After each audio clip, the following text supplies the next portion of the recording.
ñii jaral na leen ñu rey xale pour rek mën a waxloo nit dara ci Ousmane Sonko lu ñu mën a exploiter loolu kenn mësu koo gis ci politique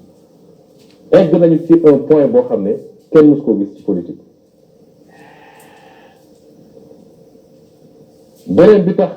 ñu wax toujours ci complot mooy yéen ñëpp dañ ngeen bi def beneen masseuse bi confirmé ko ni moom ay nit la doon waxal ci biti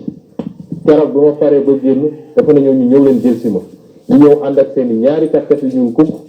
à 22 heures ci couvre-feu bi yenn ko yóbbu ko vers une destination inconnue.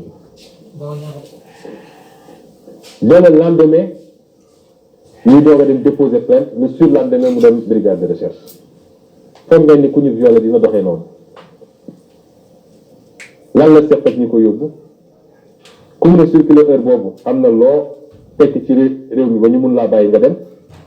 lan la def ak ñoom bi mu demee ba ñu war a mun a ñëw dellu si naan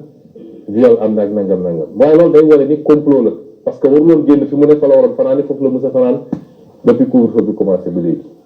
ñu ñoom lay woote ay nit ñu jël si la ci heure boobu nga dem ñu yóbbu la à une destination inconnue am na ñu ci xam sax waaye duñ ko waxagum comme niñ ko waxtaanee ak avocat yi pour dem def li ngeen di def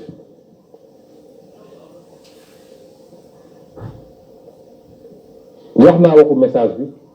message boobu musul am je les mets au défi ilaa yow mi din fu ñu génnee message boo xam ne man yónnee naa ko ndaw soos ne ko maa ngi ñëw loolu lañ ciy wax pour le moment am na yeneen ak yeneen waaye bi ñu waxtaanee ak avocat yi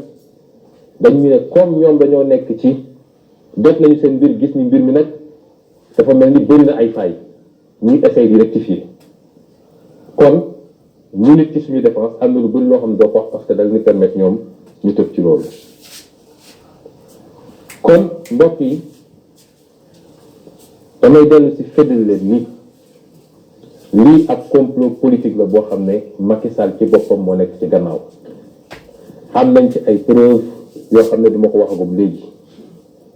ak ñeneen ñi nekk ci intermédiaire yi ñi jox xale bu jigéen bi xaalis parce que encaissé na par un intermédiaire bu ko jox yooyu yëpp dina feeñ parce que samay avocat dès demain ou après-demain dinañ déposer une plainte te dinañ def réquisition yi ñu war a def yëpp ba xam lii nekk ci biir ak li ñi mu doon waxal ak fi ñu jaar ak yëpp dinañ ko wax ak complot la boo xam ne nas nañ ko lu yàgg parce que nee naa bañ ci commencé di ñu wax te dinañu woo ay seede keroog bu ñu demee ca procès ba ci ñoom ñi nga xam ne toog nañoo ak ay nit wax ak ñoom dañ leen ne diw la ñu woo ko mu ñëw seede taxaw confirmé ko loolu pratiquement ay 2019 la ñu commencé di yëgal lu mel noonu lu ñu yàgg a togg la di ut di monter di fabriquer seeni preuve di monter li ñuy monter waaye nit néew muus doo yàlla ma bëgg a waxtaan nag ak militants yi ak sympathisants yi ak sénégalais yi nga xam ne ñoom ñëpp dëgg ñor na leen ak injustice bañ nañ ko mooy complot bii du jàll parce que Afrique dañoo tàmm ki yor nguur lu mu def rek dañ naan incha allah macha allah complot yàgg na fi tentative de liquidation d'adversaire politique yàgg na fi waaye li may wax Macky Sall mooy bii pas du yomb bu soobee yàlla moo tax woote gi may woote ñi nga xam ne ñooy suñu am di jàmm suñuy soppe suñuy militant ak bépp Sénégalais boo xam ne dëgg ñor na la mooy lii nga xam ne moom la ñuy togg fi mu toll du dara lu dul nu ñuy def ba projet bi nga xam ne yëkkati nañ ko ñu projet boo xam ne dafa jur ci Sénégal loo xam ne néew na mosuñu ko fee gis waaye nii mu amee nii ak doole gi mu amee nii néew nañu gis ko fi muy projet boo xam ne dem nañu ba aboutissement bi jege mooy sortie bi jege ndax Macky Sall moo leen gën a xam li xew ci réew mi te def na ay sondage am defaat ko ñoom xam nañ ni 2024 bii bu ñu demee élection ñun perte projet boobu nga xam ne du projet gagné rek ab élection waaye projet soppi réew mi la de manière qualitative mooy lépp loo xam ne jàngoro buñ doon jooy la indépendance ba léegi ñu jële ko fi nag sénégalais bu nekk xam ni projet boobu la comploteurs yi bëgg a faagaagal est-ce que loolu sénégalais yi dinañ ko nangu est-ce que suñuy militants suñuy sympathisants ak xeex gi ñu xeex ay at coono gi ñu ko daj dinañu nangu loolu ci ñu dëgg est-ce que sénégalais yi seen bopp ak coono yi ñuy daj ñoom dund gu métti gi ñuy dund est-ce que sénégalais yi dinañu nangu loolu mooy laaj boo xam ne delloo naa ko ci sénégalais yi parce que it mbir doo bëgg mbir bëgg safaan wax sénégalais boo gis mu ne la sonn nañu changement la ñu bëgg compétition politique lu mënul ñàkk la waaye boo bëggee éliminer adversaire politique da nga koy éliminer ci terrain politique waaye xëy su ngoon di def ay combine pour tëj adversaire pour yàq adversaire loolu dafa war a jeex Sénégal surtout nag ci jamono joo xam ne Samba Sula Baale bu façon bu ne ma nga ci Macky Sall ñu ne kenn du ko laal waaye opposant moom bàkkaar la fii Sénégal bàkkaar la biir Afrique loolu dafa war a jeex persécution contre les opposants dafa war a jeex opposant amoo droit dox amoo droit naan amoo droit lekk foo nekk yaa ngi wëlbatiku loolu dafa war a jeex démocratie du doxee noonu moo tax bii du yomb may wax ni waxtu yii ñu toll ak jamono yii ñu toll dootul jamono wax ak jamono nekk ci réseaux sociaux yi ak jamono nekk ci salon yi di commenter déedéet jamono ji jamono xeex la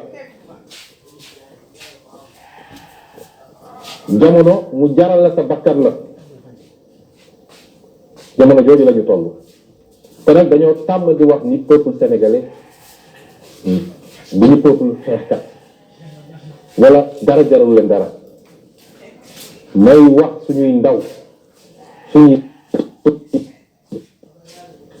ñu leen caaxaankat yàqar ñu réew bi yàqat toog ci nguur ak yàgg ci nguur lu mu leen jaral rek ñun ñi ko ñu baax dootul ay commentaire ci li ma leen wax ak li ma diglanteeg yéen ci ay idée ak projet ngeen ci gis gisagu leen ci coppite du ngeen ko gis mukk loolu moo nekk en jeu du leneen kon nekkuñu suñu premier épreuve ñun ba ñu dooree ba léegi sama dossier radiation jaar na fi mu ne woon coow bu lëmb Sénégal ñu jógee foofu dossier pétrole bi ñëw doon coow bi lëmb Sénégal ñu jógewaat foofu dossier 94 yi ñëwaat 94 milliards ñëpp ne Sénégal te Sonko kaso la jëm ñu jógee foofu lii ñëw waaye dama bëgg a xamal nit ñi ni lii dafa bokkul ak yooyu weesu yëpp donte yooyu dossier yu mag la woon ñun épreuve yi ñuy daj natt yi ñuy daj ñoo ñuy màggal ñun parce que dañoo judd ci xeex raam ci xeex ba egsi fii xeex la ñu xam waaye nañu xam ni lii moo war a nekk xeex bu mujj wala avant dernier combat balaa ñuy tëj lu leen jaral mbir mi jaral nañu ko jaral ci foofu la ñu toll waruñu wone benn signe de faiblesse waruñu nangu ku ñu xokkatal waruñu nangu lu ñu ragal lu leen mbir mi jaral nañu ko jaral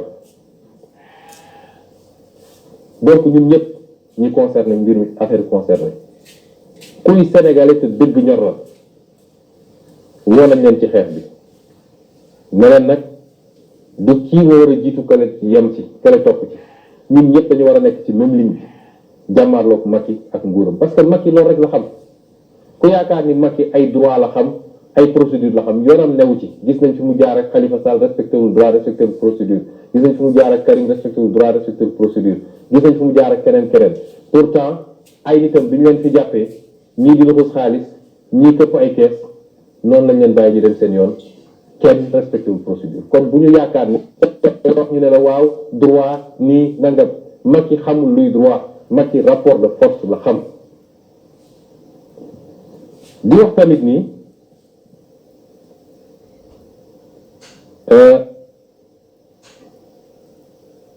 am na lu ñu dogu lu ñu waxtaan man ak samay avocat mooy démb toog nañu fii ñu àndil ñu convocation nañu ëllëg à 11h nañu ñëw uyu ma fas yéene wax sénégalais ni du ma uyu ji ëllëg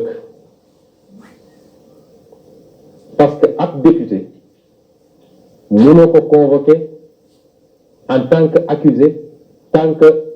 teggi woo malaanu kiiraayam muy immunité parlementaire loolu nag boo ko waxee dañ naan parce que sénégalais yi ñenn bokk ay raccourcis la ñuy bëgg soo ko waxee dañ naan non s'il n'a rien à se reprocher na dem wuyu ji déedéet man néew ma duma justice amul ko sañ a wax citoyen la waaye la loi elle est faite pour être respectée bu dee dañu bind noir sur blanc ci règlement intérieur assemblée nationale ni ab député bu nekk en cours de mandat pour nga entamer des poursuites wala nga koy woo di ko extra il faut nga saisir assemblée nationale te loolu mën nañ ko def ci ñaari fan ñetti fan une semaine parce que ñoom ñoo seen majorité su dee loi da koo wax waruñoo tàmbal nit ñi ni mën nañoo jalgati loi saa su leen neexee bu dee loi dafa wax loolu noonu lañ ko war a defee buñ ko defee am seen levée d'immunité parlementaire à 10h à 10h05 maa nga foofu uyu leen mais fi rek defuñu ko du ma dem uyu ji leen comme nag parce que ci réew mi la ñu dëkk te Sénégalais yu baax ak patriote yi ñu ngi fépp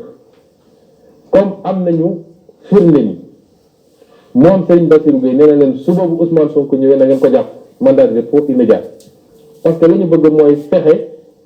ba làq ma ba dootuma mun a wax loolu tax ñu wax tey jàkkaarloog Sénégalais yi wax leen suñu version loolee moo tax ñu ne nañu respecter la procédure de levée de l'immunité parlementaire waaye am nañu sañ-sañu suba ñu envoyé fi toute une armée comme ils ont l'habitude de le faire pour ne dañuy ñëw cueillir Ousmane Sonko de force en violation de la loi loolu nag buñ ko defee nous résisterons par tous les moyens possibles te di woo ci résistance boobu ñëpp it parce que réew dafay tegu ci yoon mbokk yi lii laa leen andiloon bëggoon ngeen ko wax dinaa leen ko faram-fàcceel ci version tubaab parce que ñi ñuy topp ak ñi ñuy déglu dafa bëri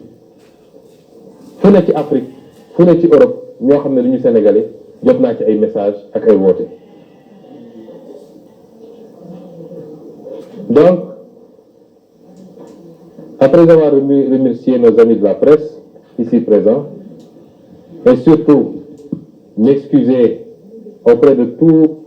le reste de la presse pour n'avoir pas pu les réunir tous. Vous voyez qu'on n'a pas beaucoup d'espace, mais surtout